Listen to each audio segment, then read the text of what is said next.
दोस्तों नमस्कार। कैसे हैं आप लोग। मैं मुकेश कुमार आपके अपने YouTube channel positive vibration with Mukesh Kumar में मैं आपका स्वागत करता हूं। जैसा आप जानते हैं कि हम लोग एक बुक रीडिंग का प्रोग्राम चला रहे हैं और हमने उसमें बुक ली हुई है लोक व्यवहार प्रभावशाली व्यक्तित्व की कला। और ये बुक है डेल कार्नेगी की how to win friends and influence people का इंग्लिश वर्जन। तो अभी हम इसके थर्ड चैप्टर पर हैं और थर्ड चैप्टर का जो हम इसमें ऑलरेडी कुछ चीज़ें इसके ऊपर कर चुके हैं।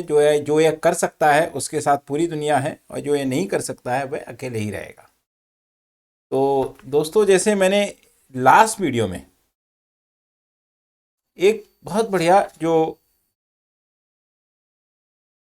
एक बहुत बढ़िया हेनरी फोर्ड का एक कोट मैंने किया था, उसको मैं दोबारा से स्टार्ट करूंगा। वहीं से मैं आज स्टार्ट करूंगा। अगर सफलता का कोई रहस्य है तो वह यह है कि हमें यह क्षमता हो कि हम सामने वाले का नज़रिया समझ सकें और हम किसी घटना को अपने नज़रिए के साथ साथ सामने वाले के नज़रिए से भी देख सकें। तो दोस्तों बहुत अच्छी उन्होंने बात कही है, क्योंकि हमें सिर्फ अपना ही नज़रिया नहीं, हम सामने वाले के नज़रिए के हिसाब से भी काम करें तो हमारे संबंधों के लिए क्या है, बहुत अच्छा रहेगा।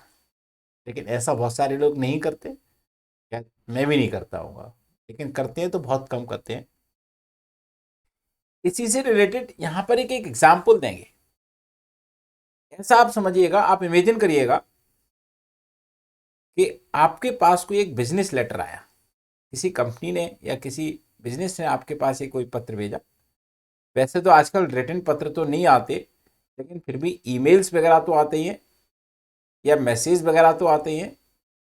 तो ये उस टाइम की बात थी कि जब रिटन लेटर आया करते थे। तो डेफिनेटली अभी भी पत्र व्यवहार तो कंपनियों के बीच में होता ही होता है, चाहे वो ईमेल के थ्रू हो चाहे वो नॉर्मल पोस्टेज के थ्रू हो। तो उसमें जो लिखी गई जो बातें हैं, जो लिखे गए सेंटेंस है, वो हमारे बिजनेस को कितना अफेक्ट करते हैं ये आप देखिएगा। तो ये तो खैर लेटर बहुत पुराना है, तो उन्होंने इसी से रिलेटेड एक लेटर दिया है, तो जिसकी मैं आपसे बात करता हूँ।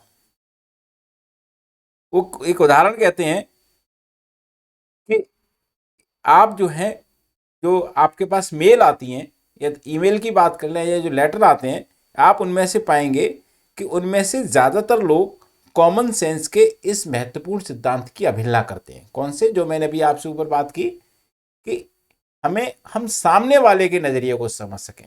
तो बहुत सारी कंपनियां, इवन सरकार भी आप कहेंगे, वो सामने वाले नज़रिए को देख के बात नहीं करते, उनका अपना नज़रिए को देख के बात करते हैं। और जो पत्र था उसमें एक एडवर्टाइजिंग एजेंसी के रेडियो डिपार्टमेंट के प्रमुख ने लिखा है, जिसके ऑफिस पूरे महाद्वीप में फैले हुए हैं। उन्होंने जो पूरा लेटर लिखा है और उस हर सेंटेंस के साथ में डेल कार्नेगी ने अपनी एक प्रतिक्रिया भी लिखी है। तो हम बात करते हैं, तो कंपनी क्या लिखती है। Mister John Blank, Blackville Indiana, dear Mister Blank, dot dot dot, मतलब उसमें कुछ उसका नाम वगैरह होगा। कंपनी रेडियो के क्षेत्र में एडवर्टाइजिंग एजेंसी के शिखर पर अपनी स्थिति को बनाए रखना चाहती है। मतलब उन्होंने ये लिखा है कि कंपनी क्या चाहती है।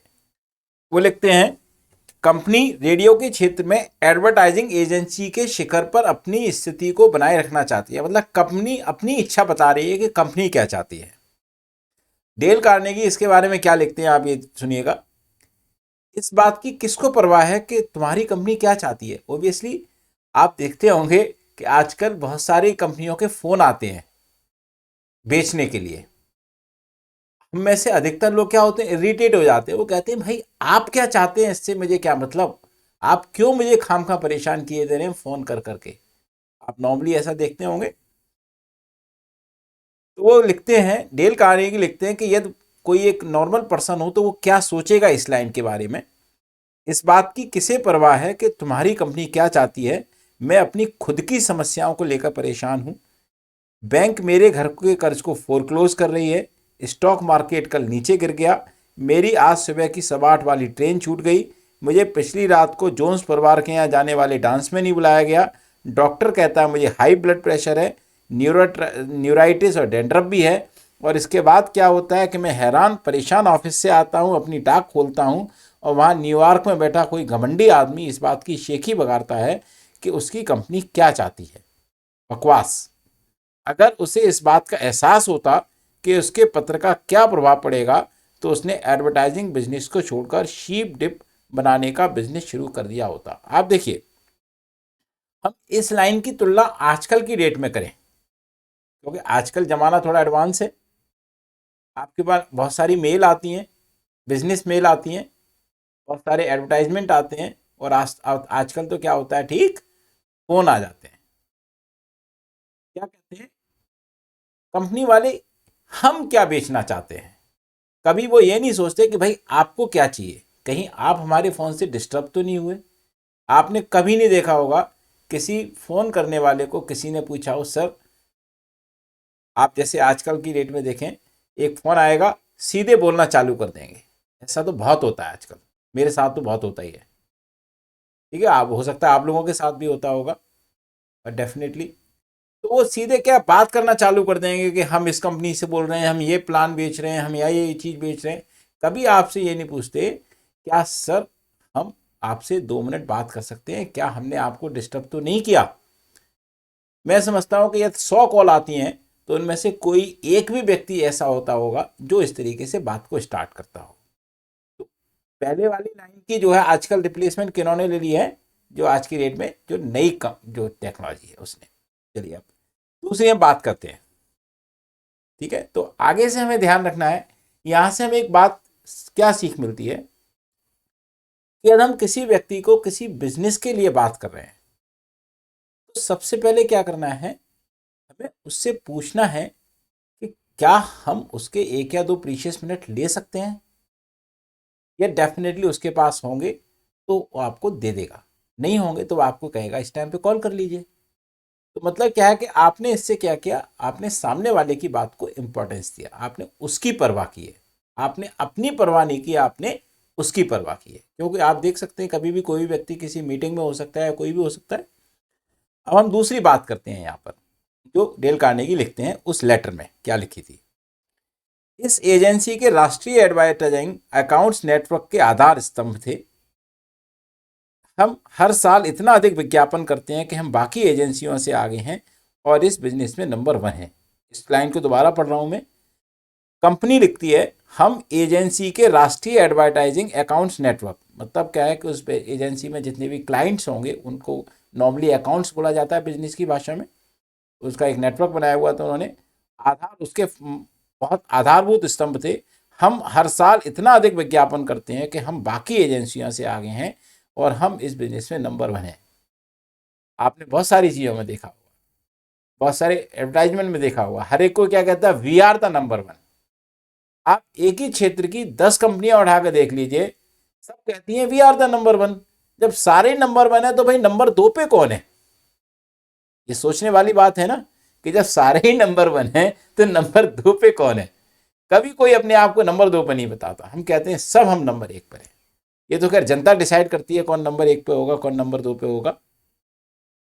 अब डेल कार्नेगी अपनी प्रतिक्रिया लिखते हैं, उसमें क्या अपनी उनकी प्रतिक्रिया है। तुम बहुत बड़े हो, अमीर हो और नंबर 1 हो, क्या सचमुच? तो उससे मुझे क्या फर्क पड़ता है, मुझे रत्ती भर भी फर्क नहीं पड़ता। चाहे तुम अमेरिका के जनरल मोटर्स और जनरल इलेक्ट्रिक और जनरल स्टाफ जितने बड़े हो जाओ, अगर तुम में चिड़िया जितनी भी बुद्धि होती, तुम्हें एहसान होना चाहिए था कि मेरी रुचि इस बात में है कि मैं कितना बड़ा हूं, ना कि इस बात में कि तुम कितने बड़े हो। तुम्हारी इस अभूतपूर्व सफलता की चर्चा से मैं खुद को छोटा और महत्वहीन समझने लगा हूं। आपने देखा होगा बहुत सारे सेल्स पर्सन को, वो हमेशा यही काम करते हैं। वो आएंगे अपनी कंपनी के बारे में, देखिए हमारी कंपनी ने इतना बिजनेस किया, हमारी कंपनी ने उतना बिजनेस किया। वही सेल्समैन, और हो सकता है वो बहुत सारे जो सेल्समैन होते हैं वो क्या होते हैं, रिजेक्ट कर दिए जाते हैं। क्यों? क्योंकि उन्होंने ये जानने की कोशिश नहीं की कि आपकी नीड क्या है।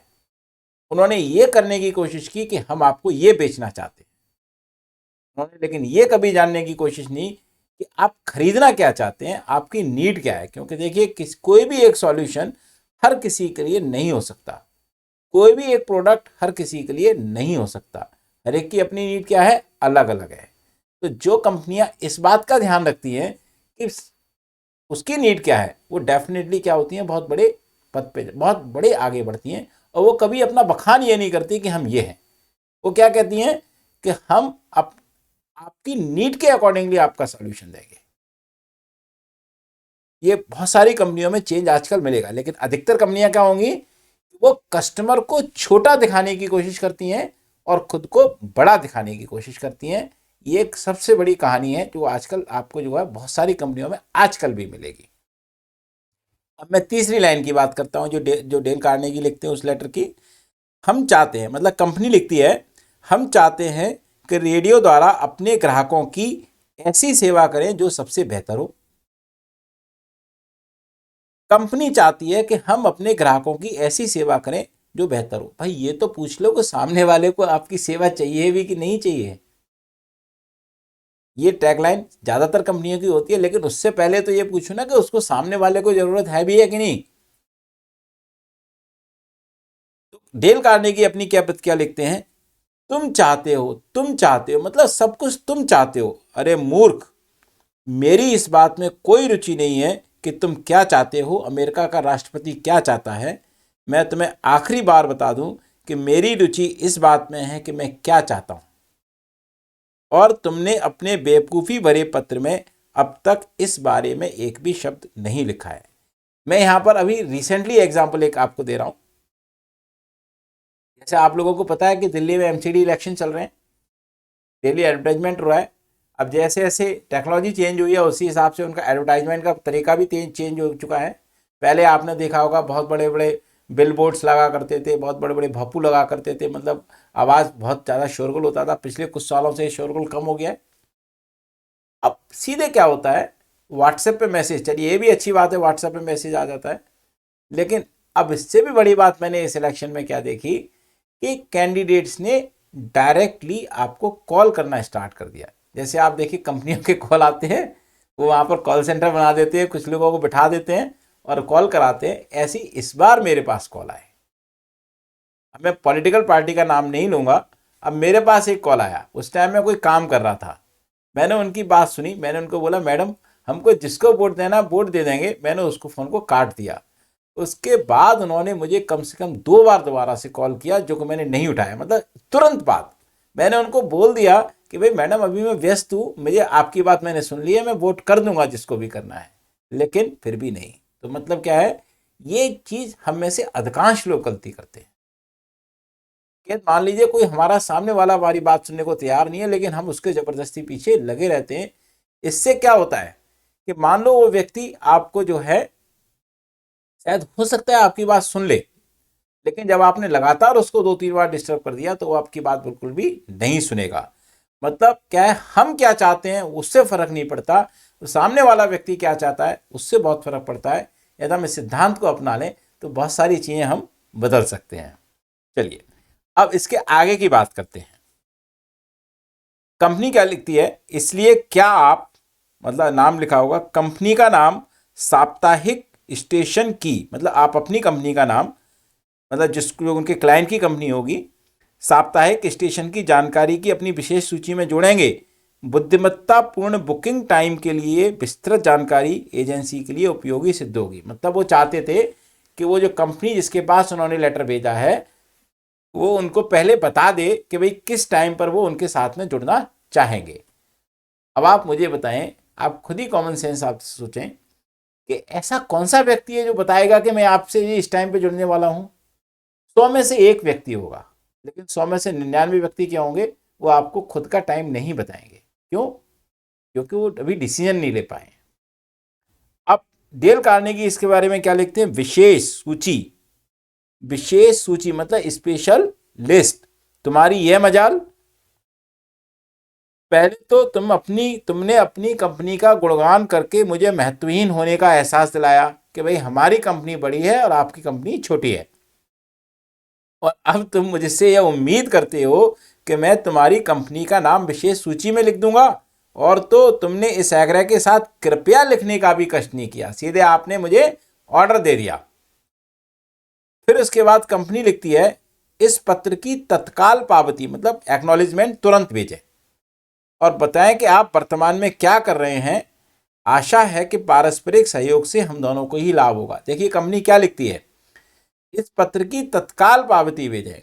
अभी आप देखिए, मान लीजिए आप किसी के पास कोई सामान बेचने जा रहे हैं, कोई सामान उसको देने जा रहे हैं, तो आप क्या कहेंगे कि आप हमारा सामान तुरंत खरीद लीजिए या आप हमें तुरंत लेटर भेजिएगा, ऐसा तो नहीं कहेंगे ना। लेकिन कंपनी क्या कहती है, इस पत्र की तत्काल पावती भेजें और बताएं कि आप वर्तमान में क्या कर रहे हैं। आशा है कि पारस्परिक सहयोग से हम दोनों को ही लाभ होगा। डेल कार्नेगी इसके बारे में क्या लिखते हैं, अरे मूर्ख, तुमने मुझे एक घटिया सा पत्र भेजा, एक ऐसा पत्र जो पतझड़ की पत्तियों की तरह इधर उधर बिखरा हुआ है। और जब मैं अपने कर्ज, अपने ब्लड प्रेशर के बारे में चिंतित हूँ, उस समय तुम मुझसे ये उम्मीद कर रहे हो कि मैं बैठकर तुम्हारे पत्र की पावती भेजूं, वो भी तत्काल। मतलब कि मैं अपना सारा काम छोड़ दूं और पहले आपके लेटर का रिप्लाई भेजने में लग जाऊं। आप मुझे क्या इतना मूर्ख समझते हैं? तत्काल से तुम्हारा क्या मतलब है? क्या तुम यह भी नहीं जानते कि मैं भी उतना ही व्यस्त हूं जितना कि तुम, या कम से कम मैं अपने आप को व्यस्त समझना पसंद करता हूं। और जब हम इस विषय पर बात कर ही रहे हैं तो मैं यह जानना चाहता हूं कि तुम्हें यह अधिकार किसने दिया है कि तुम मुझ पर हुक्म चलाओ। तुम कहते हो कि इससे हम दोनों को ही लाभ होगा। आखिरकार तुमने मेरे नज़रिए को देखा तो सही। लास्ट में आकर के तुमने ये तो सोचा कि भाई मुझे भी लाभ होगा, चाहे लास्ट में आके सोचा हो। आखिरकार तुमने मेरे नज़रिए से देखा तो सही, परंतु इससे मुझे क्या लाभ होगा इस बारे में तो तुमने स्पष्ट रूप से कुछ लिखा ही नहीं। मतलब आपने ये तो बता दिया कि आपको क्या लाभ होने वाला है, लेकिन मुझे लाभ होने वाला है, लेकिन उस लाभ में क्या चीजें होंगी वो तो आपने भेजा ही नहीं। तो आप ही देखिए, इस तरीके के आजकल जो है कंपनियों के बीच में लेटर का आदान प्रदान तो होता ही है। मैंने इसकी एनालॉजी आपको करके बताई है। जो आजकल जो सेल्स कॉल आती हैं आपके फ़ोन पर, हमारे फ़ोन पर, हम सबके फ़ोन पर जो सेल्स कॉल आती हैं वो लगभग लगभग लगभग इसी टाइप की होती है, क्योंकि उनको ट्रेनिंग दी जाती है कि आपको सामने वाले को बोलने का मौका नहीं देना, फटाफट से उसको हाँ या ना कहलवा देना है। मोस्टली क्या कहेंगे, ना ही बोलेंगे। तो इसीलिए आप देखिए लोगों का जो है वो ढूंढते रहते हैं लोगों को। इसके बाद कंपनी अपना नाम लिखती है। उसके बाद वो लिखती है, पुनश्च ब्लैकविले जनरल से संलग्न रीप्रिंट आपको पसंद आएगा और आप इसे अपने स्टेशन पर ब्रॉडकास्ट करना चाहेंगे। पुनश्च मीन्स दोबारा से, मतलब कोई जब हम दोबारा रिपीट करते हैं उस चीज़ को, अगेन उस चीज़ को लिखते हैं, उसको पुनश्च बोलेंगे। आखिरकार पुनश्च वाले कॉलम में तुमने किसी ऐसी चीज़ का जिक्र किया है जो मेरे काम की है। तुमने इसी बात से अपना पत्र शुरू क्यों नहीं किया, परंतु अब क्या फ़ायदा। कोई भी एडवर्टाइजिंग एजेंसी का आदमी जो सारी बकवास लिखने का अपराधी हो, वह जरूर किसी मानसिक रोग से ग्रस्त होगा। तुम्हें यह जानने की क्या ज़रूरत है कि हम वर्तमान में क्या कर रहे हैं। तुम्हें तो अपनी थायराइड ग्लैंड में थोड़े से आयोडीन की ज़रूरत है। देखिए, इस पत्र के माध्यम से एक चीज़ हम देख सकते हैं कि सही हम तरीके से भाषा का उपयोग ना करें तो एक कंपनी अपना बिजनेस किस तरीके से लूज कर सकती है। देखिए, नॉर्मली क्या है कि एक जनरल जो लैंग्वेज होती है, जैसे आप देखते हैं जो नॉर्मली लेटर्स वगैरह में आते हैं हमारे पास या मेल वगैरह आती हैं, जैसे चाहे सेल्स मेल हो या सेल्स कॉल आती हैं, वो उनमें से आपने अधिकतर की भाषा ऐसी ही देखी होगी कि वो आएंगे और आपके साथ एकदम चालू हो जाएंगे। मेरा अपना एक्सपीरियंस रहा है, क्योंकि मैंने भी सेल्स कॉल के थ्रू मैंने सेल्स लिए हैं। लेकिन हमारा सबसे पहला सिद्धांत क्या था कि हमें सामने वाले का ये पता करना है क्या वो हमारे साथ बात करने की स्थिति में है कि नहीं। हो सकता है कि अभी वो किसी मीटिंग में हो, हमसे बात करने की स्थिति में ना हो। तो हमने क्या करना है, उसको पहले एक बार पूछ लेना है कि क्या मैं आपके 2 मिनट ले सकता हूँ। यदि वो 2 मिनट देने की स्थिति में होगा तो जरूर आपको कहेगा कि यस, नहीं तो वो क्या कहेगा, मुझे थोड़ा बता दीजिए क्या है। आप थोड़ा सा हल्का बताया कि भाई आपके लिए मैं ये क्या चीज़ प्रपोजल है, क्या कहेगा, आप मुझे इतने वक्त कॉल करिएगा। तो हम उसको इतने वक्त कॉल करके उससे क्या कर सकते हैं, बात कर सकते हैं। तो किसी भी बिजनेस में, किसी भी चीज़ में सबसे पहली चीज़ क्या होती है कि हम सामने वाले का नज़रिया समझें। हम अपने नज़रिए से बात ना करके सामने वाले के नज़रिए से बात करें। एक हमारे जो मेंटर हैं, शायद मैंने इससे पहले भी कुछ वीडियोस में इसके बारे में बात की होगी, उन्होंने एक बात कही थी कि जिस चीज़ से सिर्फ आपका फायदा होने वाला हो और दूसरे का नुकसान होने वाला हो, उसको कभी भी नहीं करना। जिस चीज़ से सामने वाले का फायदा होने वाला हो और आपका नुकसान होने वाला हो, तो थोड़ा सोचना। लेकिन जिस चीज़ से आपका कोई नुकसान ना हो लेकिन सामने वाले का फायदा हो, तो उसको कर देना। लेकिन एक ऐसी चीज जिससे दोनों का फायदा होने वाला हो, उसको जरूर कर देना। फर्स्ट प्रायोरिटी में वही आनी चाहिए। तो मतलब क्या है कि हम सामने वाले के नजरिए को जब तक नहीं समझेंगे, जब तक सामने वाले का नजरिया हमारी समझ में नहीं आएगा, तब तक हम एक म्यूचुअल बेनिफिट का कार्यक्रम आपस में चलाना थोड़ा हमारे लिए मुश्किल होगा। तो दोस्तों, ऐसे उन्होंने और भी आगे एग्जाम्पल लिखे हैं, तो आगे भी हम और एग्जाम्पल इस तरीके से शो करेंगे। तो हम किस तरीके से हम जो है लेटर्स को हम ठीक तरीके से लिख सकते हैं। तो पहले हम उनके फायदे की बात लिख दें, हम उनके नजरिए को समझ लें। ये देखिए, ये मान लीजिए इसी पत्र को उन्होंने एक डिफरेंट तरीके से लिखा होता कि भाई हम इन एडवर्टाइजिंग के क्षेत्र में हैं, हम लोगों को अधिक से अधिक उनका बिजनेस बढ़ाने के लिए उनको सेवाएं प्रदान करते हैं, हम लोगों की सहायता करते हैं उनका बिजनेस बढ़ाने में। तो उससे क्या होता, सामने वाले को ये नजर आता कि हाँ, ये मेरे काम की चीज है, ये मैं इससे जो है। ऐसी मैंने एक बार एक बहुत बड़ी IBM के बारे में कहानी सुनी थी। एक हमारे बड़े सीनियर लीडर ने इसके बारे में बताया था कि IBM कंपनी थी, वो बहुत अच्छी कंपनी थी, और वो जो है इतना उनको घमंड हो गया कि लोग वो कहते थे अब तो हमारा प्रोडक्ट ऐसे बिकेगा, और धीरे धीरे करके उनकी सेल्स क्या हो गई, बहुत डाउन आ गई। एक बहुत बड़े जो बिजनेस कंसल्टेंट थे, उनको फिर हायर किया गया। उन्होंने कहा कि भाई IBM कंपनी क्या थी, मोस्टली कोल्ड कॉन्ट्रैक्टिंग से कंपनीज को डायरेक्ट कॉन्ट्रैक्ट करके वो अपना प्रोडक्ट बेचती थी उस टाइम पर। उन्होंने लोगों से पूछा कि भाई आपकी सेल्स कॉल क्या होती है, तो वो क्या कहते थे, मैं IBM से बोल रहा हूँ, हमारे ये प्रोडक्ट हैं और हम आपके पास आकर के उनका डेमो देना चाहते हैं। तो लोग क्या कहते थे, I know your product but your product are very costly. तो वो IBM की सेल नहीं होती थी, उनको कॉल नहीं मिल पाती थी। उन्होंने कहा अब इस बात को डिफरेंट तरीके से बोलना है कि हम आपके बिजनेस को बढ़ाने में हेल्प करते हैं, हम आपकी प्रोडक्टिविटी को बढ़ाने में हेल्प करते हैं, और यदि आप अपनी प्रोडक्टिविटी को बढ़ाने में इंटरेस्टेड हैं तो हम आपके पास आकर के कुछ डेमोज देना चाहते हैं। तो इससे क्या हुआ, सामने वाली कंपनी को अब ये लगा कि ये हमारी प्रोडक्टिविटी को बढ़ाने की बात कर रहे हैं। डेफिनेटली उनको अपना प्रोडक्ट तो बेचना ही था, लेकिन उसमें उनको अपना फायदा क्या नजर आया कि हमारी प्रोडक्टिविटी को बढ़ाने की बात कर रहे हैं। तो उससे क्या हुआ, धीरे धीरे करके उनका IBM का बिजनेस फिर बढ़ा और वो फिर टॉप नंबर की कंपनी बन गई। तो दोस्तों, हम इस तरीके की चीजें, हम जब भी किसी सामने वाले से बात कर रहे हो, अपने को खुद हमें कोई अपना सामान बेचना हो, तो हम क्या करें, उसके फायदे की बात करें कि हमारी चीज से उसको क्या फायदा होने वाला है। तो हम इससे अपना बहुत सारी चीजें बढ़ा सकते हैं, रिश्ते बढ़ा सकते हैं, और आगे के अंक में हम और आगे एग्जाम्पल लेंगे। इसके साथ बहुत बहुत धन्यवाद। नमस्कार।